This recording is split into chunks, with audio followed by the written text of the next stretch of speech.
Hey, kia ora koutou, how's it going? Alright, so what we're going to look at today, so I've got this taonga here, and it needs to have the adjustable, can you get that in focus, the adjustable knots tied into it, into the ends here. So I'm going to show you guys how I'm doing that currently. There's a video, basically two whippings, so it's pretty straightforward once you know how to do a whipping, and I'll link how the whipping I'm using at the moment down in the description of the video too. Alright, let's get into it. Okay, so here's the taonga. So I'll pop that out to the side because we're looking at the ends today. So I'm not going to go through how to actually tie the whipping in this video. It's pretty hard with this small cord to see that. I've got another video of that which you want to go and check out if you're not sure how to do this whipping. So I'm going to talk about the things around the whipping and not actually show you that part. So go check that video out if you don't know how to do that yet. So first of all, with our necklace cord, so we'll call this the necklace cord and we'll call this little one the whipping cord. This is 1mm polyester. This could be anything. This could be a 3 braid, a 4 braid. This is some special cord that I got from I think a yacht or a rope maker. They called it no core 8 braid, but anyway, whatever that is, it is what it is. So this is the necklace cord, this is the whipping cord. So you make a bight, a loop with your necklace cord about that long. And then with your whipping cord, you want to make a bight with that, which is probably about 10 or 15 centimeters of the short end. Now this long end could still be attached to the roll, that's not a problem. And then, dropped it.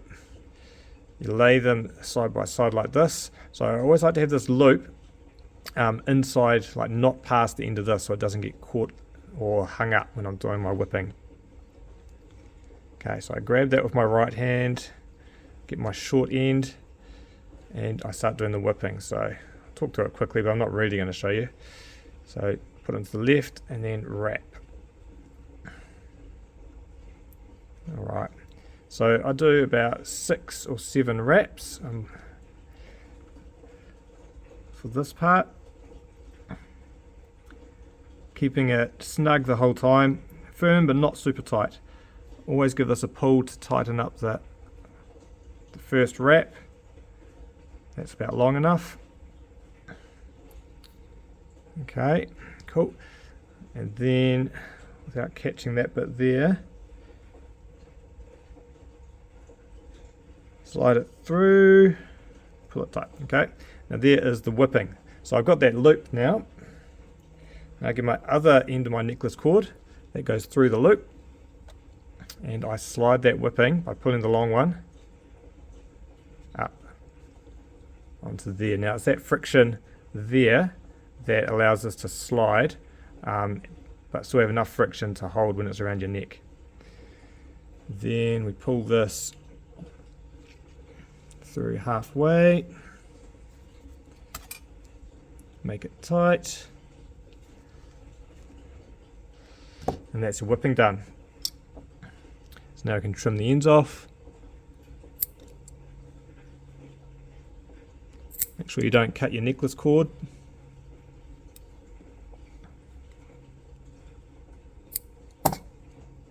And there you go. So that's that first sliding knot. Now it's not super strong, but it should be strong enough to hold the taonga from sliding around your neck. If it does get loose, you can pull on this long one and slide it, even though it's been tightened. It can be quite tricky, but pull the whipping closer to this one here, which will tighten it up. So that's the first one. There we go. Come on. So that's the first one. Now we need to tie the second one on the other side. So this one here is it's the same knot, but you just do the process a little bit differently. You need to put this around the cord before you tie it, because obviously the ends will taken up now, we can't slide it on. Really important when you do this, let's see if I can get this whole cord in here, that you do it on the other cord. Okay, many times I've tied it onto this cord, and if you tie it onto this cord here, you don't create a sliding circuit. You need to tie it back onto this side, which is the other cord. If I had 2 different coloured cords, it would be more obvious. But make sure you get that part right. So We wrap it around there. I like to hold it the same way for muscle memory, I guess. I get my whipping cord, make that about the right length, fold that in half, place it on top, and now it's exactly the same process. So tie your whipping knot to Rua, Toru, Wha, Rima, Ono, Whetu. Pull it tight, put it through. Now this whipping is really tricky at first. If you're not someone who's done a lot of knots or anything in your life, don't expect to be able to get it nice and neat and tidy straight away. It does take some practice. However, it is, for me, and all my braiding and stuff, it is the most common knot that I'm using. So I've done it hundreds of times now, if not more.